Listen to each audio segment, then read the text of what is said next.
अब हम डिस्कस करने जा रहे हैं नेक्स्ट प्रॉब्लम को। तो अब इसमें देखिए, दो कस्टमर्स हैं visiting a particular shop in same week from Monday to Saturday. ठीक है, तो टोटल हमारे पास 6 डेज हैं जहाँ पे आप शॉपिंग कर सकते हो। अब क्योंकि यहाँ पे दो अलग अलग पर्सन हैं, customer number A, customer number B, तो ये किन्हीं भी 6 दिन में यहाँ जा सकता है, बी वाला भी किसी भी 6 दिन में जा सकता है। तो टोटल जो पॉसिबल पेयर बेटा यहाँ पे होंगे जब वो अलग अलग विजिट कर सकते हैं, तो total number of possible ways जो होंगे वो होंगे 36। ठीक है, तो 36 वेज हो सकते हैं जब वो इन शॉप्स को विजिट कर सकते हैं अलग अलग दिन। तो जैसे डाइस में होता था यार 1 to 6, दो डाइस उछलती थे तो 36 आउटकम्स होते थे, वहाँ पे भी बिल्कुल सेम है। अगर इनके पास 5 डेज अवेलेबल होते, अगर ये बाई चांस शॉप 5 डेज खुलती, तो टोटल पॉसिबल वेज हो जाते 5 into 5 यानी 25। ठीक है, लेकिन फिलहाल तो हमारा क्वेश्चन है ये।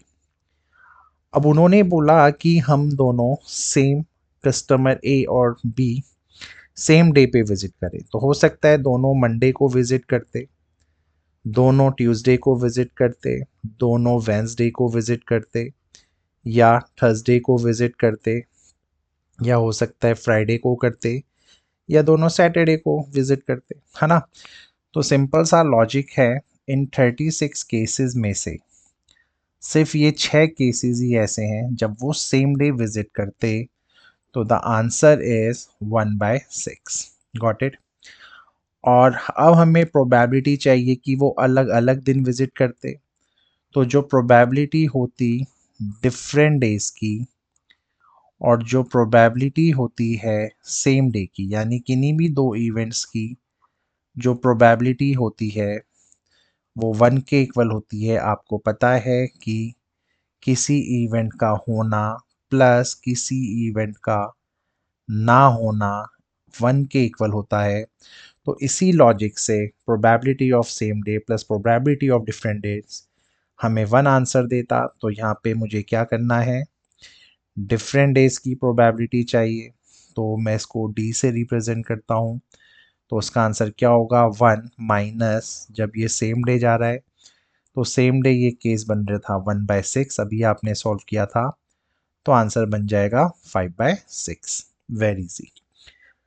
अब आपने बात करी तीसरे में कि वो कॉन्जिक्यूटिव डे जाए। ठीक है भाई, तो हो सकता है मंडे को एक जाए, ट्यूसडे को दूसरा जाए, ट्यूसडे को कोई जाए तो फिर वेडनेसडे को जाए, वेडनेसडे को कोई जाए तो कोई थर्सडे को जाए, कोई थर्सडे को जाए तो हो सकता है कोई फ्राइडे को चले जाए, कोई फ्राइडे को चले जाए तो हो सकता है कोई सैटरडे को चले जाए, कोई सैटरडे को चले जाए और अगला संडे को जाए, ये तो पॉसिबल होगा ही नहीं।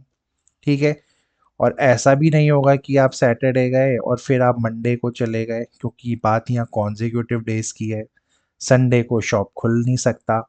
तो आउट ऑफ दीज 36 केसेस, है ना, out of these 36 cases again I can say only 5 possible consecutive days are possible। तो that's why the answer is 5/36। पहले का आंसर था 1/6 और सेकंड वाले का था 5/6। तो होपफुली समझ में आ गया होगा, और अगर 5 डेज के लिए वो पूछेगा तो आपका आंसर इसके अकॉर्डिंगली हो जाएगा। ठीक है,